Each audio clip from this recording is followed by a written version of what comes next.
Huri, sinala.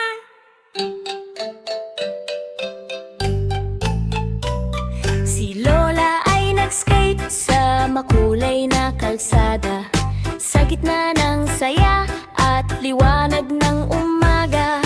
Dumating ang school bus sa kanyang daraanan, kaya siya'y handa sa isang malaking tapangan. Umikot siya sa ere, napang ang hangin, nag-flip ng mataas sa ulap na malambing. Sumigaw ang tao ng go go huray! Habang gulong ay umiikot sa sayaw ng saya, lumalapag siya ng maayos at payapa, at nag-skate palayo ng itiking masigla. Si Lola ay nag-skate sa makulay na kalsada, sa gitna ng saya at liwanag ng umaga. Dumating ang school bus sa kanyang daraanan, kaya siya'y handa sa isang malaking tapangan. Umikot siya sa ere na parang hangin, nag-flip ng mataas sa ulap na malambing. Sumigaw ang tao ng go go huray! Habang gulong ay umiikot sa sayaw ng saya, lumalapag siya ng maayos at paya, at nag-skate palayo na may ngiting masigla. Si Lola ay nag-skate sa makulay na kalsada, sa gitna ng saya at liwanag ng umaga. Dumating ang school bus sa kanyang daraanan, kaya siya'y handa sa isang malaking tapangan.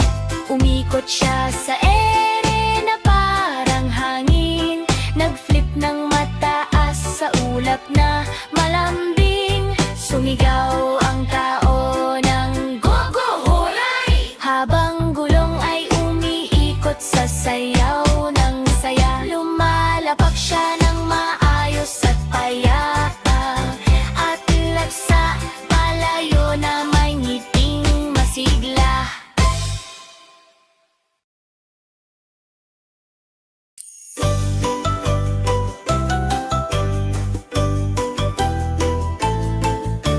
Si Chef Kat ay nagluto sa maliwanag na araw, sa swimming pool kung saan bata ay naglalaro. Hinalo niya ang sopas gamit malaking kutsara, habang mga gulay ay lumulutang sa saya. Umangat ang singaw sa masarap na himig, habang lasa ay humahalo sa tubig na malamig. Dumagsa ang mga tao mula sa malayo, upang tikman ang sopas na kakaiba at totoo. Bumiti si Chef Kat sa pagtatapos ng araw.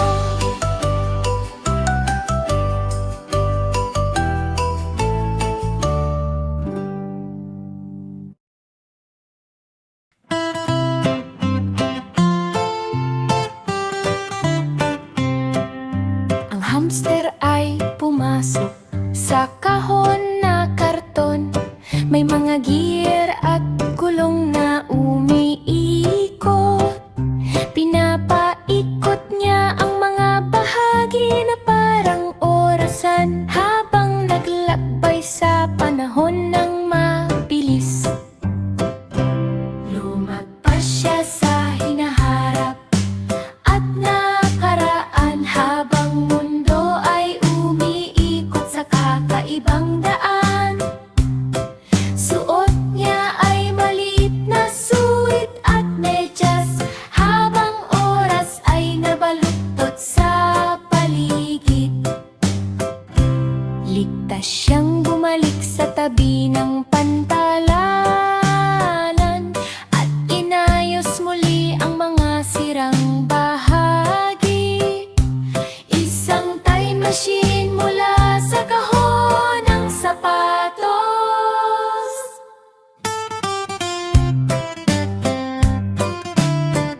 Sa kalsada ng nayon, may maliliit na paa at matang mausisa. Nakakita siya ng kahon sa ilalim ng puno, na kumikinang na parang misteryo sa mundo. Binuksan niya ito ng may pagtataka, at mga bote ng gatas ang natuklasan niya. Ang mga makukulay na bahay ay nagmasid, habang kampana ng gatas ay tumutunog sa hangin. Ang kuting ay umungol sa tuwang totoo, habang kayamanan ay kumikinang sa liwanag. Ang nayon ay nagtapos sa payapang saya.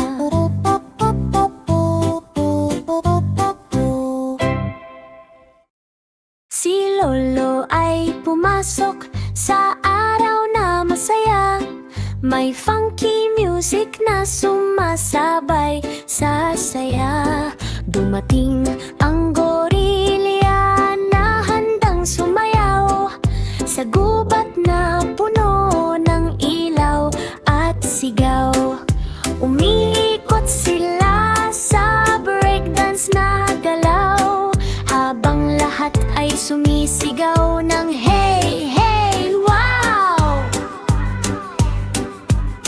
Si Lolo ay dumulas sa sahig ng mabilis, parang sayaw ng beats na sobrang bilis.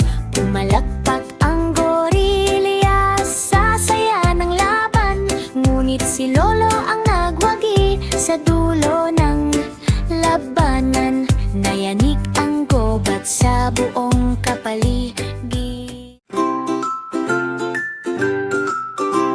Isang matabang elepante na bilog at lambing tumalon sa bubble bath na puno ng hangin. Makulay ang banyo na kumikinang sa ilaw, may mga bula na parang bahaghari sa araw. Ang kanyang mata ay nagtatangkang magtago, ngunit ang mga bula ay lumilipad sa mundo. Bigla siyang lumubog at muling sumulpot, may mga bula sa ulo na parang ulap. Tawa ng rubber duck ang pumuno sa lugar, habang elepante ay na-enjoy sa paliguan.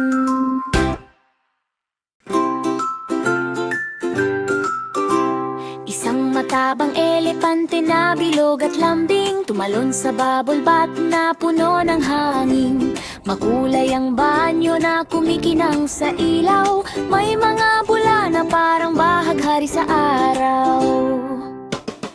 Ang kanyang mata ay nagtatangkang magtago, ngunit ang mga bula ay lumilipad sa mundo. Bigla siyang lumubog at muling sumulpot, may mga bula sa ulo na parang ulap. Tawa ng rubber duck ang pumuno sa lugar, habang elepante ay na-enjoy sa paliguan.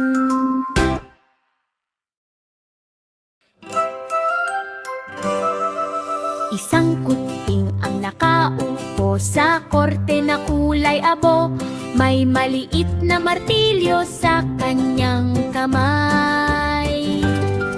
Ang aso ay nakatayo na kinakabahan sa harap, habang naghihintay sa hatol ng hukom.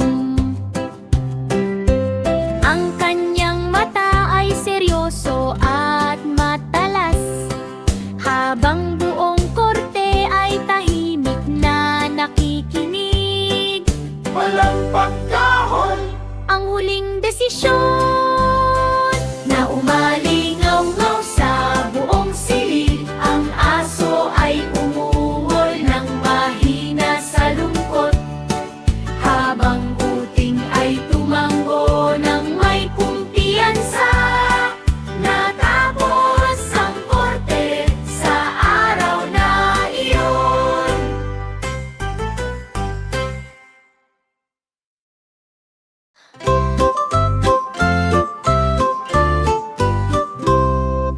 Isang maliit na daga ang nagbantay sa mabatong daan. May helmet na kumikinang sa liwanag. Ang minahan ng ginto ay kumikislap araw-araw sa loob ng bundok na malalim at tahimik. Ang kanyang mata ay mapagbantay at alerto, habang anino ay dahan-dahang gumagalaw. Hinahabol niya ang mga intruder sa paligid sa pamamagitan ng maliit ngunit matapang na galaw. Ang kayamanan ay ligtas sa gintong liwanag, habang daga ay nakatayo ng walang takot. Isang bayani sa kanyang munting paraan. Isang maliit na daga ang nagbantay sa mabatong daan. May helmet na kumikinang sa liwanag. Ang minahan ng ginto ay kumikislap araw-araw sa loob ng bundok na malalim at tahimik.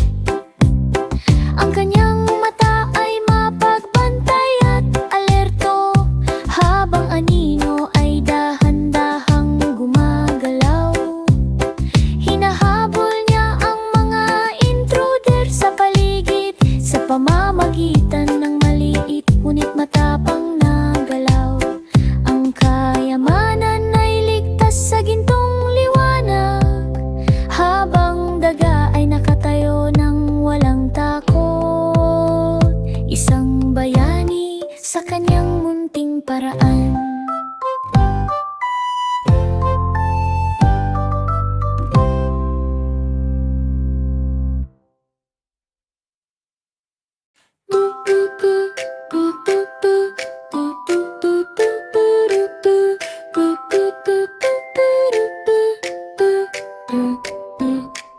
Isang matabang kuneho sa nayon na maliwanag.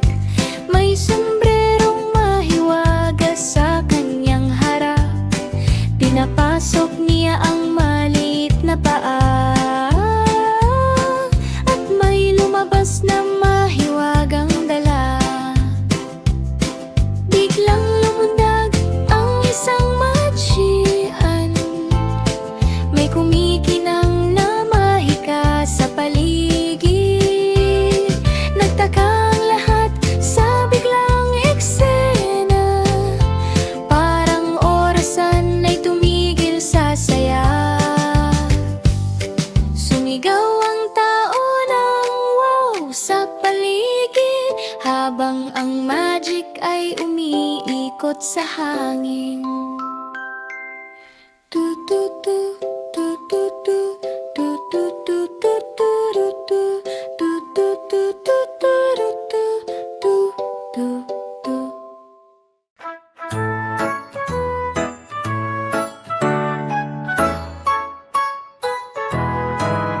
Tatlong unicorn na cute at masaya, nakasakay sa bus sa luntiang lupa. Makulay na nayon ang kanilang tanaw, parang candy ang ulap sa kanilang harap. May rainbow na buhok at bilugang mata, kumikislap ang paligid sa bawat sandali. Ang bus ay tumatakbo sa burol at lambak, habang saya at mahika ay sabay na tikatik. Ang upuan ay kumikislap sa liwanag, habang paa ay tumutugtog ng masayang galaw. Habang paa ay tumutugtog ng masayang koralo. Tatlong unicorn na cute at masaya, nakasakay sa bus sa luntiang lupa. Makulay na nayon ang kanilang tanaw, parang candy ang ulap sa kanilang harap. May rainbow na buhok at bilugang mata, kumikislap ang paligid sa bawat sandali. Ang bus ay tumatakbo sa burol at lambak, habang saya at mahika ay sabay na tikatat. Ang upuan ay kumikislap sa liwanag habang paa ay tumutugtog ng masayang galaw. Habang paa ay tumutugtog ng masayang galaw. Tatlong hikor na cute at masaya, nakasakay sa bus sa luntiang lupa. Makulay na nayon ang kanilang tanaw, parang candy ang ulap sa kanilang harap.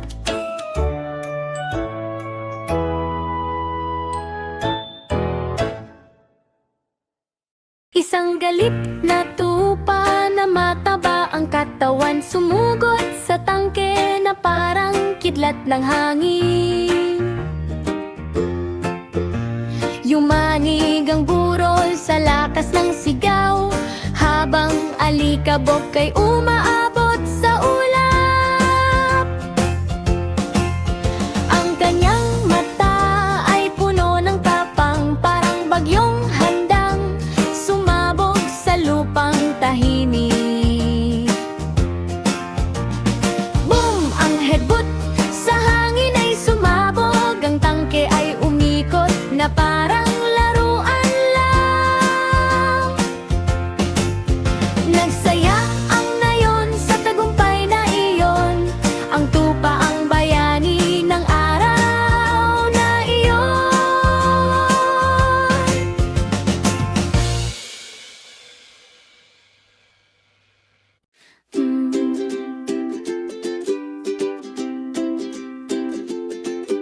Isang cute na soro ang sumakay sa kotse ngayong araw. May sirena na umiilaw at umaaling-aungaw.